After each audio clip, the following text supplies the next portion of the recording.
켄초이의 프라이빗 자산운용 오늘 그 9번째 시간. 오늘도 아메리츠 에셋 대표 켄초 대표랑 함께합니다. 안녕하세요. 네, 안녕하세요. 네, 반갑습니다. 반갑습니다. Third Party 머니 매니저와 뮤추얼 펀드. Third Party, 그러니까 제3자란 뜻이거든요. 그렇죠. 머니 매니저와 뮤추얼 펀드. 오늘 어떤 이야기일지 되게 궁금합니다.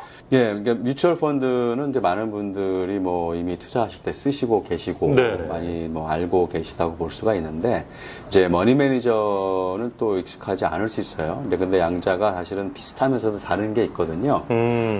펀드에 대해서도 또 뭐 잘못 알고 계신 부분들도 있을 수도 있고. 네. 그래서 그 양자의 공통점과 차이점을 좀 살펴보고 내 폴폴리오 관리에서는 그 뮤추얼 펀드와 머니 매니저가 어떻게 적절히 활용될 수 있을지까지 좀 같이 좀 살펴보는 시간을 가져보려고 합니다. 그 뮤추얼 펀드하고 머니 매니저들의 공통점이나 차이점에 대해서 말씀을 드리기 전에 직접 투자하고 간접 투자에 대해서 좀 먼저 살펴보고, 왜냐하면 연관성이 있기 때문에 그리고 나서 이제 펀드하고 머니 매니저에 대해서 좀 얘기를 나눠보도록 하겠습니다. 직접 투자는 이제 말 그대로 이제 내가 직접 투자하는 거다. 그게 뭐냐면 이제 많은 분들이 요새 뭐 한국에서는 뭐 동학개미 얘기도 있고 뭐 개미 투자자들 그리고 뭐 자기가 직접 투자하시는 분들 요즘은 사실은 그런 게 대세인 것 같아요. 그러니까 그 얘기는 내가 직접 주식을 고르고 내가 주식을 사서 뭐 보유하던 팔던 그래서 차익을 남기던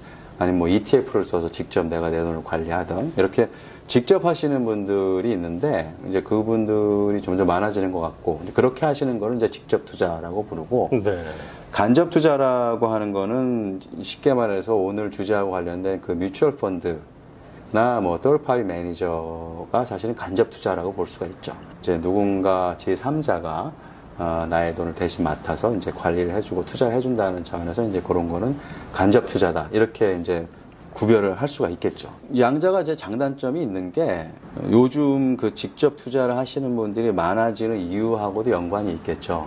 그러니까는 보통 펀드를 사시던 아니면 뭐 third party 머니 매니저를 쓰시던 이제 이렇게 간접 투자를 하시면은 그 내 돈을 맡아서 운영해주는 펀드 매니저나 그 머니 매니저한테 나가는 피가 있을 거잖아요. 그렇군요. 이제 그런 비용들이 있는데 뭐 이런 거는 많이 접해보셨을 거예요. 뉴스에서도 인덱스 펀드와 관련해서 기존 시중에 그런 뮤추얼 펀드들이 액티브 뮤추얼 펀드들이 사실은 인덱스를 따라가지 못하는 경우가 많다.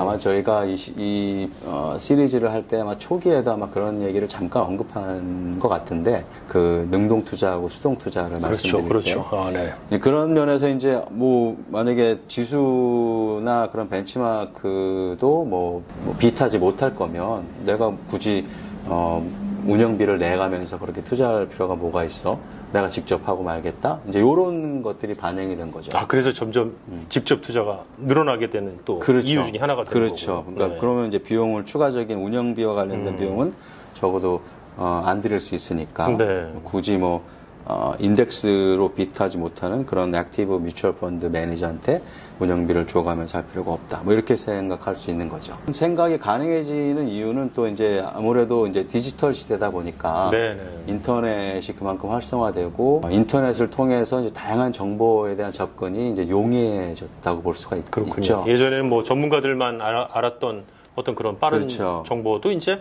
일반 대중에게 오는 시간이 많이 단축됐죠.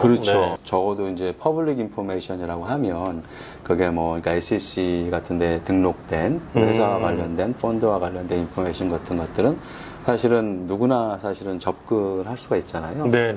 그 회사들의 파이낸셜 리포트 같은 것도 공개 기업 같은 것들은 다 볼 수가 있는 열람이 가능한 거기 때문에 그러니까 직접 그런 인포메이션을 취합할 수 있고 취득할 수 있기 때문에 내가 직접 하겠다라는 어떤 그런 게 점점 트렌드화되고 있는 게 아닌가. 저희들은 이제 그렇게 보는 거죠. 근데 그런 식으로 이렇게 쭉 가다 보면 흐름이라는 게 있어서 그럼 간접 투자는 앞으로 이제 뭐 끝났다? 뭐 이런 느낌인가요? 어떻습니까? 뭐 그렇게 생각하실 수도 있어요. 왜냐면 아무래도 점점 내가 직접 할 수 있는 어떤 능력들을 가지시기 시작하면 누군가에게 대신 내 투자를 맡기는 일이 점점 줄어들 수 있겠죠.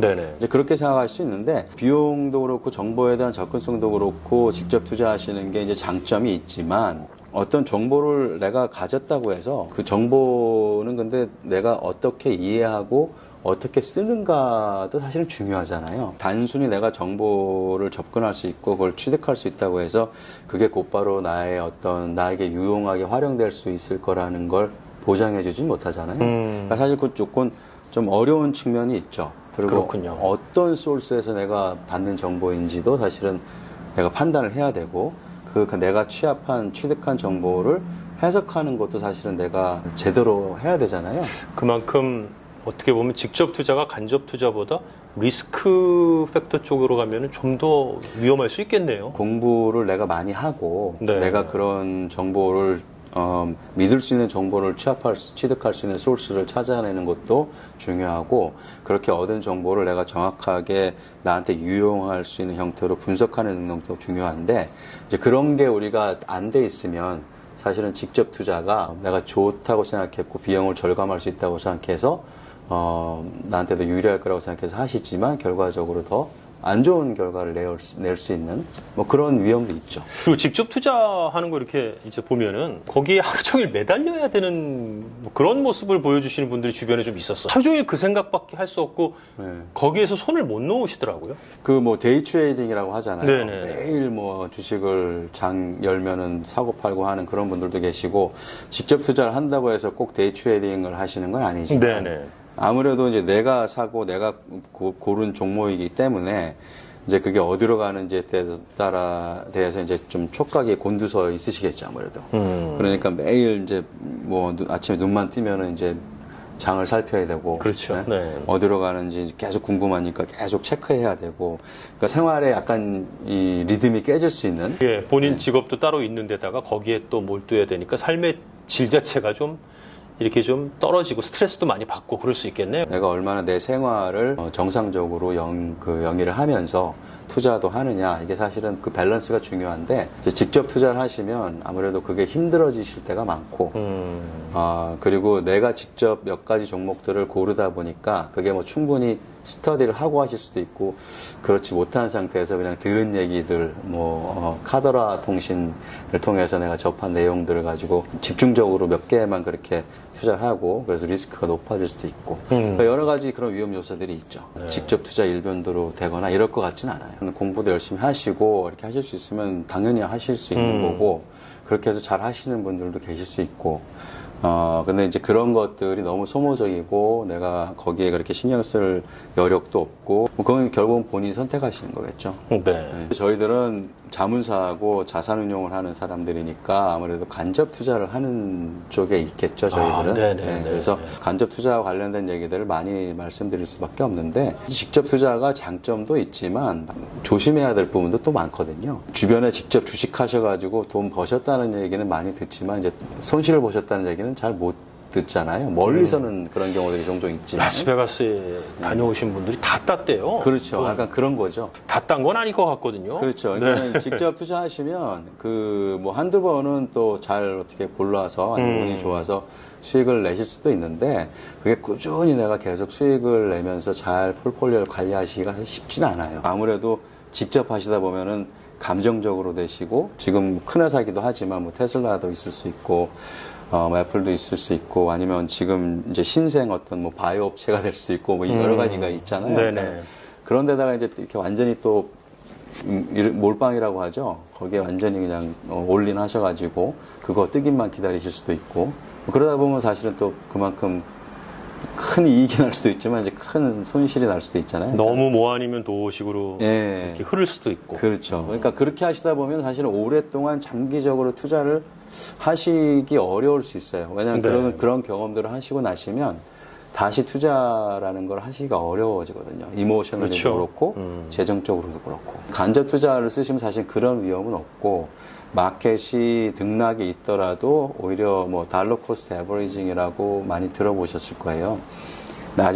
높을 땐 높은 가격에 사지만 또 내려가면 낮은 가격에 추가적으로 사면서 평균적으로 봤을 땐 저 싼 가격에 이제 종목들을 계속 내가 보유할 수 있게 해주는 그런 거거든요. 그러니까 장기적으로 투자를 접근하시고 생각하시면 사실 간접 투자 방식도 그렇게 나쁘지 않을 수 있는 거죠. 자, 그러면 이게 말씀해 주셨던 third-party 머니 매니저하고 뮤추얼 펀드하고 어떻게 이제 연관이 되는지 다음 편을 보시면 여러분들께 이제 본격적으로 본론에 들어가 보도록 하겠습니다. 네. 오늘 말씀은 일단 여기까지 듣겠습니다. 네, 감사합니다. 네, 감사합니다. 네. 네.